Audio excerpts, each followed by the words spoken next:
calon presiden atau calon pemimpin berikut, dia bukan sekedar lolos elektabilitas.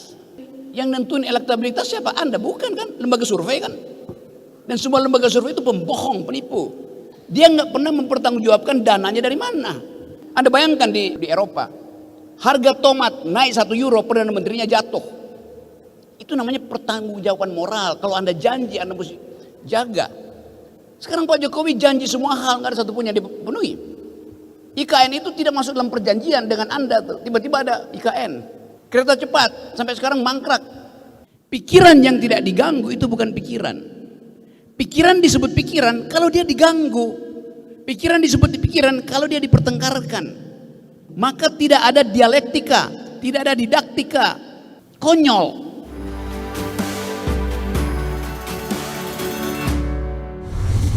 Oke, saya mau buka sesi tanya jawab dulu. Ini pasti banyak yang mau bertanya. Nah, kita persilakan.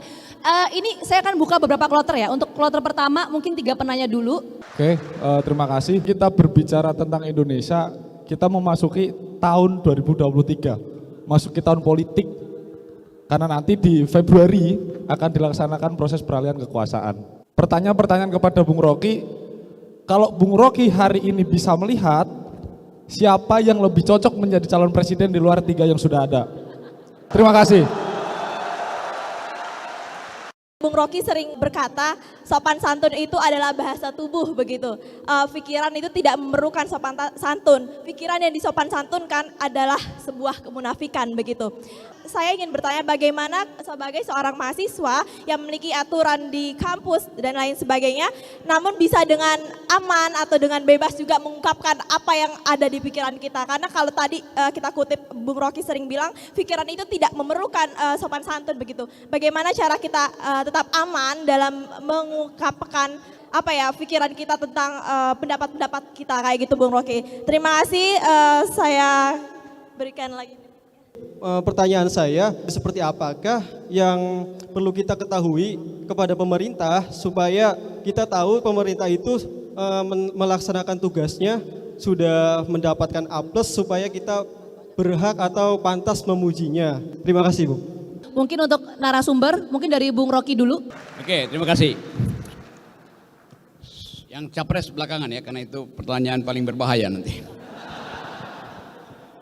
Yang dari terakhir dulu, dia tanya tadi, apa alasan dan apa fasilitas untuk menjamin bahwa pikiran itu diucapkan demi kebenaran. Kira-kira itu poinnya. Ini ada mimbar akademis itu. Mimbar ini di dalam tradisi akademik adalah hak setiap orang yang punya dalil. Itu disebut mimbar akademis. Ini bukan mimbar guru besar. Karena banyak juga guru besar di Indonesia yang otaknya kecil itu. Mimbar ini disediakan atas alasan kebebasan mimbar akademis. Jadi siapapun yang punya dalil dia bebas menggunakan mimbar ini. Mau profesor, mahasiswa tingkat 1, kalau Anda punya dalil, Anda pertanggungjawabkan dalil Anda di mimbar ini. Karena mimbar ini bebas intervensi politik. Itu dasarnya tuh. Lalu pertanyaan di belakangnya ingin menguji saya bahwa sering saya katakan bahwa tidak ada sopan santun atau bahkan tidak diperlukan sopan santun di dalam wilayah pikiran. Sopan santun itu bahasa tubuh, bukan bahasa akal. Jadi ngapain Anda sopan santun di dalam pikiran? Sopan santun artinya minta untuk tidak diganggu karena hormat. Pikiran yang tidak diganggu itu bukan pikiran. Pikiran disebut pikiran kalau dia diganggu. Pikiran disebut pikiran kalau dia dipertengkarkan. Kalau saya ucapkan sesuatu dan saya ucapkan dengan cara sopan, maka saya minta supaya pikiran saya jangan diganggu. Maka tidak ada dialektika, tidak ada didaktika. Konyol. Anda pikiran Anda harus sopan dan santun dong. Ngapain sopan dan santun? Itu artinya Anda tidak ingin pikiran Anda mengganggu orang lain. Padahal pikiran akademis dimaksudkan untuk diganggu. Anda nulis disertasi dan seumur hidup disertasi Anda simpan di perpustakaan, nggak ada yang baca. Artinya tidak ada pertengkaran pikiran. Pikiran harusnya menghasilkan pertengkaran pikiran. Jadi nggak boleh sopan kalau berpikir. Bahasa tubuh kita sopan. Tapi jangan sampai pikirannya jadi sopan. Artinya pikiran itu tidak mau dikritik. Kekuasaan selalu bilang begitu. Kritik dengan sopan dong. Kritik dengan sopan artinya jangan kritik. Konyol. Bisa bedain ya. Jadi jangan pakai kesopanan di dalam berpikir. Di dalam komunikasi kita sopan. Tadi saya sengaja ucapin hal-hal yang tadi orang bilang, oh itu nggak sopan itu. Oh silahkan. Supaya menimbulkan kerusuhan. Pikiran dimaksudkan untuk menimbulkan kerusuhan. Anda jangan hormati pikiran. Anda tentang pikiran itu. Baru timbul didaktika. Pedagogi of thinking artinya do produce contradiction. Itu dasarnya. Nah, apa beda berpikir dan berdoa? Kalau Anda sedang berpikir, Anda harus diganggu. Kalau Anda sedang berdoa, Anda jangan diganggu. Jadi kalau Anda nggak mau diganggu pikiran Anda, itu artinya Anda sedang berdoa.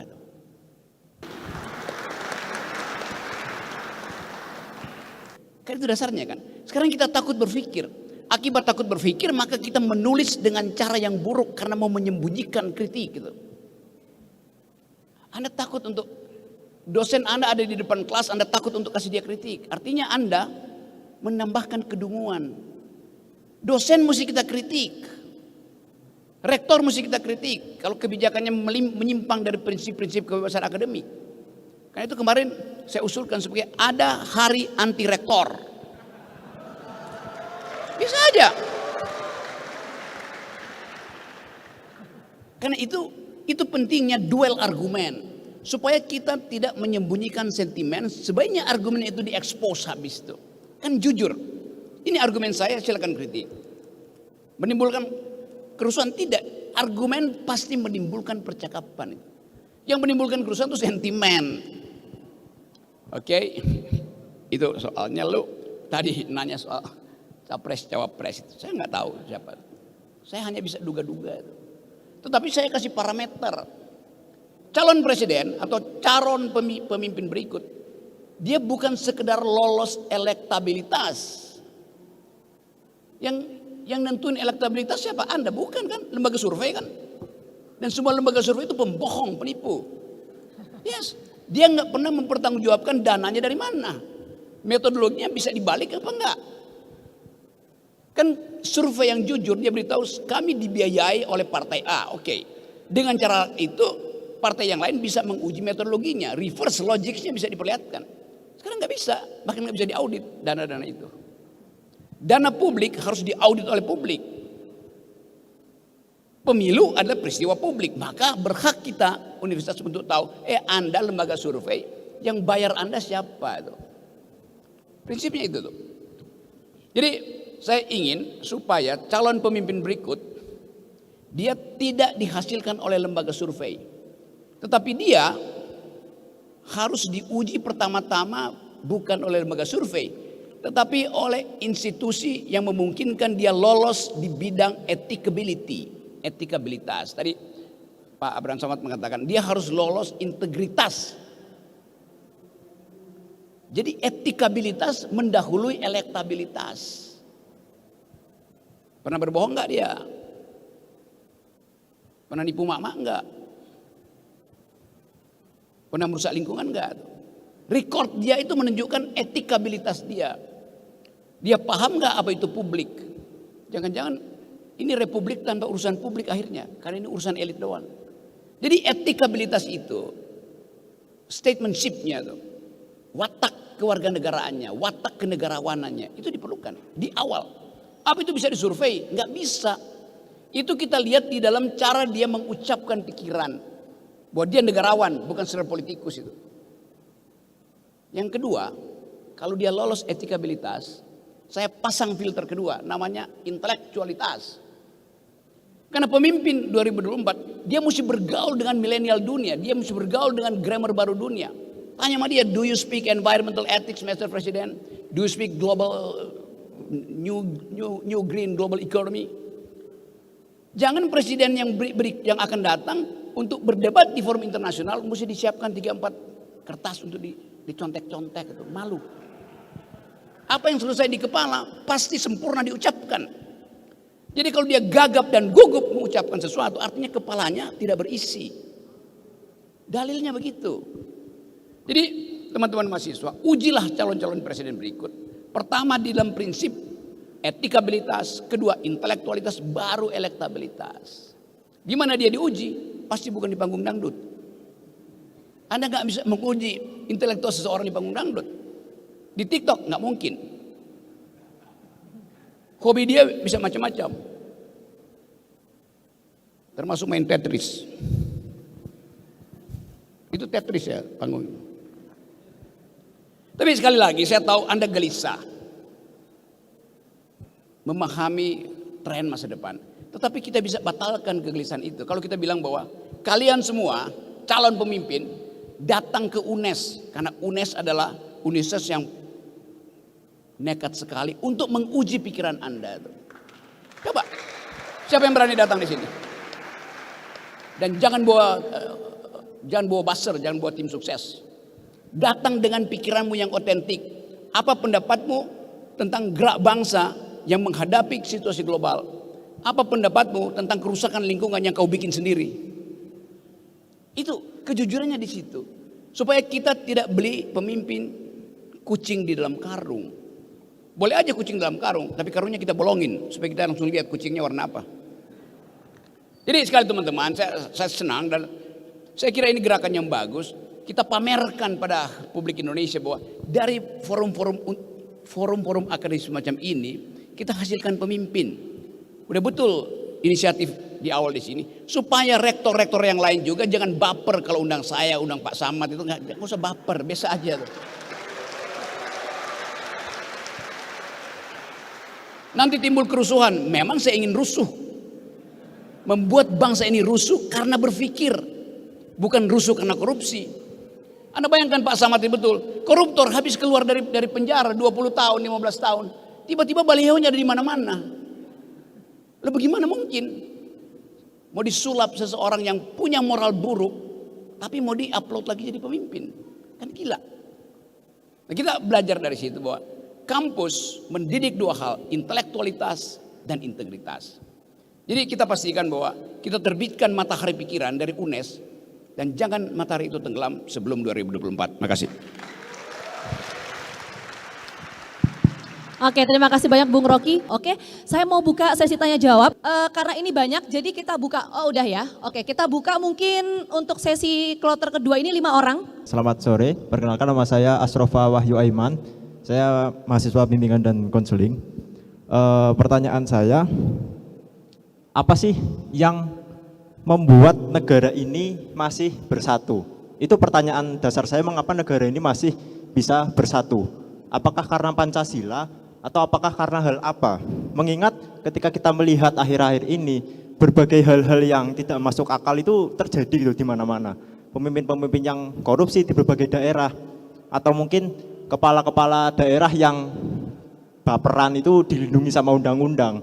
Nah, kira-kira apa sih yang kemudian negara ini kok masih bisa bersatu dengan keberaneka-ragaman yang sangat amat banyak ini, kemudian tetap menjadi negara Indonesia, atau mungkin seperti Pak Rocky Gerung bilang, apakah ada solusi lain mungkin jadi negara yang serikat gitu ya, pemerintahnya sendiri-sendiri, yang punya otoritas sendiri-sendiri. Mungkin seperti itu singkatnya. Terima kasih.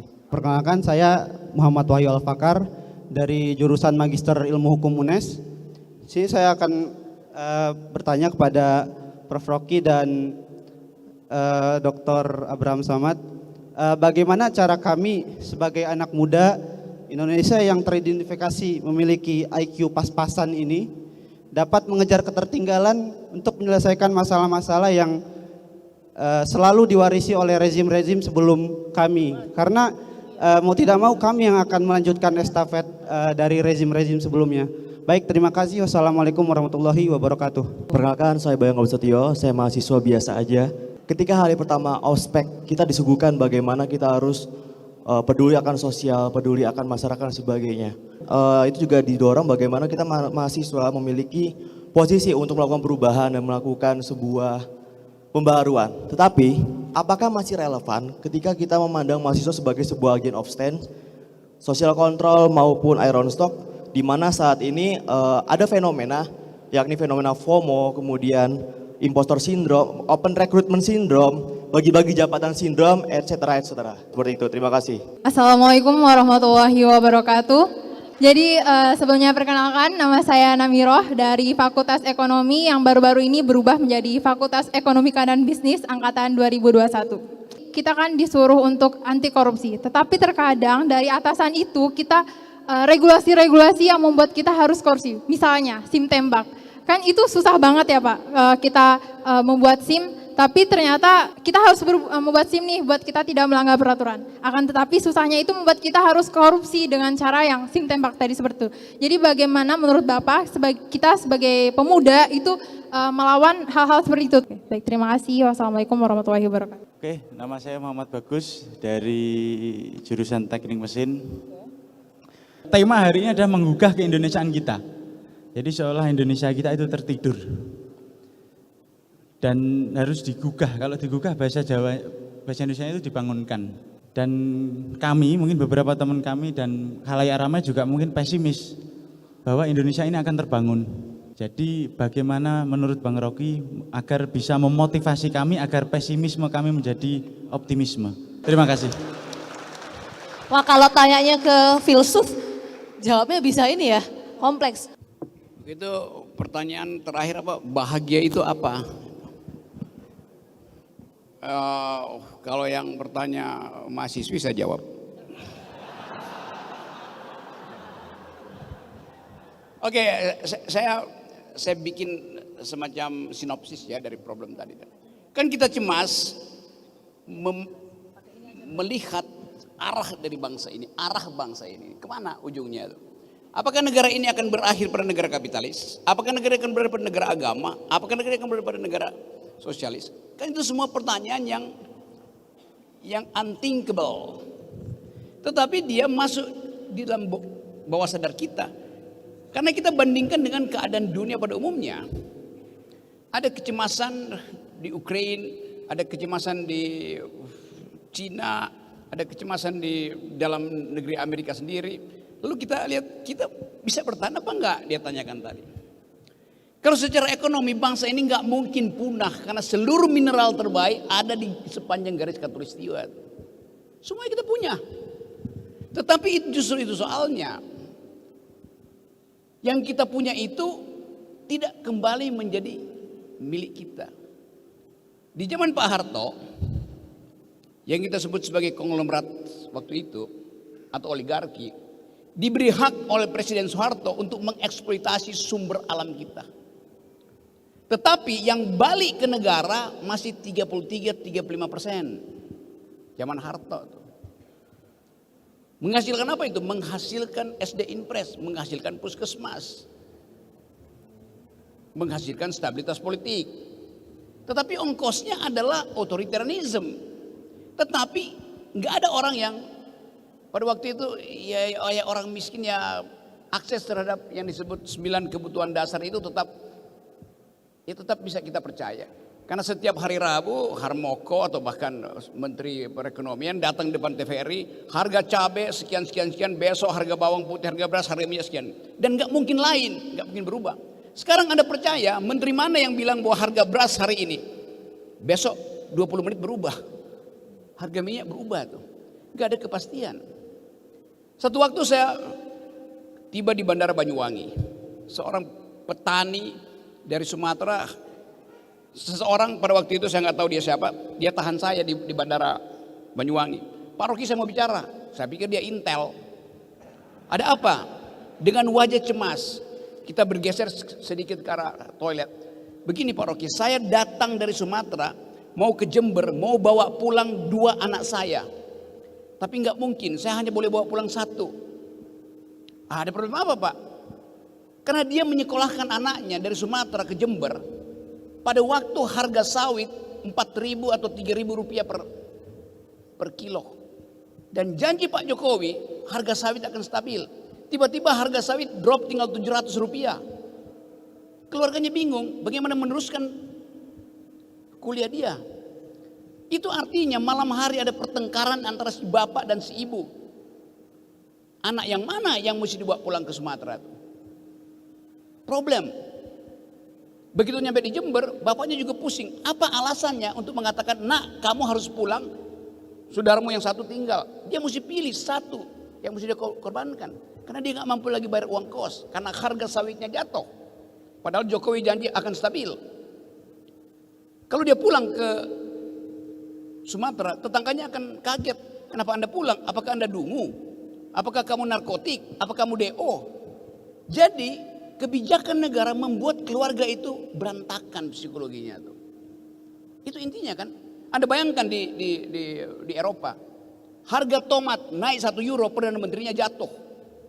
Itu namanya pertanggungjawaban moral. Kalau Anda janji, Anda mesti jaga. Sekarang Pak Jokowi janji semua hal, nggak ada satupun yang dipenuhi. IKN itu tidak masuk dalam perjanjian dengan Anda tuh. Tiba-tiba ada IKN. Kereta cepat sampai sekarang mangkrak. Tagihan Cina supaya Indonesia lakukan sendiri kenaikan ongkosnya, dan bebannya itu ada pada suku bunga Cina yang tinggi, nggak bisa dinegokan tuh. Jadi kita mau jujur bahwa kalau Anda berjanji sebagai pemimpin, ya pastikan itu. Ya, kalau nggak bisa, ya Anda mundur. Itu yang saya sebut tadi, bahwa saya kasih kritik. Lalu Presiden aparat bilang, Anda cuma kasih kritik Pak Rocky, solusinya apa? Anda kita gaji untuk cari solusi, dungu. Kan dia kita gaji. Masa nanya ke kita solusinya? Seluruh peralatan teknokratik ada di sana. Kita hanya beritahu bahwa Anda tidak memenuhi janji Anda. Solusinya apa? Ya turun. Ganti, gampang kan? Tapi itu yang kita sebut mental kita itu rusak karena obsesi pada kekuasaan. Sehingga dalam soal korupsi pun, Anda bayangin korupsi sekarang. Tagline-nya, berani jujur itu hebat. Kurang ajar betul. Saya dosen dari hari ke hari jujur, nggak perlu dibilang hebat. Jadi seolah kejujuran itu harus diberi insentif, harus diberi honor. Nah semua kita jujur. Apa Ustadz nggak tersinggung dibilang berani jujur itu hebat? Dokter mesti tersinggung. Dia nggak, dokter disumpah untuk tidak bohong pada pasien. Ustadz disumpah untuk memberi pengetahuan. Dosen jujur. Kenapa mesti taruh tagline berani jujur itu hebat? Karena kita miskin tentang kejujuran pada akhirnya kan. Sehingga hal yang normal mesti diberi hadiah. Ngapain mau jujur dikasih hadiah? Itu dasarnya kan. Jadi sekali lagi teman-teman, saya mau ucapkan itu sebagai upaya untuk memperlihatkan bahwa nasib kita ditentukan oleh prinsip kejujuran kita. Tadi saya teruskan tadi, selama Presiden Soeharto yang balik ke kita karena dieksploitasi masih 35%. Zaman SBY turun 27%. Zaman Pak Jokowi tinggal 7%. Kemana itu? Diparkir di Singapura. Ditaruh pakai main judi, main saham segala macam, dirampok petugas pajak. Sementara kita, kalangan akademisi, diminta untuk jangan memberi kritik. Apa nggak kurang ajar? Jadi sekali lagi, kalau ada oposisi oke, ini nggak ada partai oposisi, sehingga saya mengambil alih fungsi itu. Pak Abraham Samad mengambil alih fungsi itu. Universitas Negeri Semarang mengambil alih fungsi itu. Kita kan lagi beroposisi di sini sebetulnya, buat mengucapkan alternatif pikiran. Jadi sekali lagi, ada prinsip yang mengatakan bahwa politics is the art of the possible. Mereka belajar dulu politik. Politics artinya who gets what, when and how. Tetapi dalam keadaan tidak normal, politik bukan begitu. Kita ingin ada perubahan dan seringkali orang bilang nggak mungkin mahasiswa lakukan perubahan, nggak mungkin universitas lakukan perubahan. Enggak. Politics is the art of attacking the impossible. Justru yang impossible itu yang menantang kita untuk kita buktikan. Jadi teman-teman sekali lagi, sering mungkin kadangkala saya harus sedikit memprovokasi supaya kita terbangun dari kelelahan berpikir. Jadi kebangsaan kita hari ini adalah kritik. Dan apa yang saya ucapkan tadi saya pertanggungjawabkan secara metodologis tuh. Seringkali saya ucapkan itu dengan fasilitas yang disebut tadi falsifikasi, membatalkan sesuatu agar supaya kejujuran itu tumbuh kembali. Jadi kita batalkan dulu prinsip-prinsip bodoh hari ini di dalam rejim, lalu kita percaya bahwa akan ada tunas baru yang tumbuh. Saya terangkan itu dengan cara yang agak filosofis dan orang selalu menganggap bahwa filsafat itu membawa kalian ke jalan yang sesat. Tapi saya pastikan saudara akan tersesat di jalan yang benar. Baik. Ya, terima kasih banyak.